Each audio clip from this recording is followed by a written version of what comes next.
I have a fishing and hunting buddy by the name of Carlton Chambers. He's with Georgia Power Land Department. And I've always understood that setting the woods on fire is a bad thing, but that's not true. That is not true, O'Neill. In Georgia, every year, Georgia Power burns over 5,000 acres of land on our land. And we do this on WMAs that the public use for recreation, for hunting.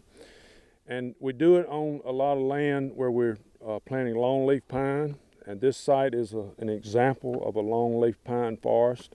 And we do that on a 2 to 3 year cycle. And that controls the hardwood brush. It promotes the grass growth, which in turn provides great habitat for birds, nesting cover, and a lot of other animals. Herbaceous growth, provides deer habitat.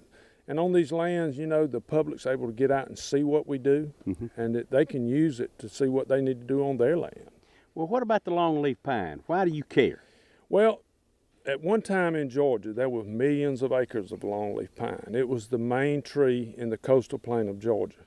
Through a lot of different kind of practices, it was declined tremendously, the acreage. So we have committed ourselves to reestablishing longleaf pine where we can. And we do it with uneven age management. What that means is long rotation. We're growing these trees sometimes to 100 years old. And then we're promoting young trees within those stands.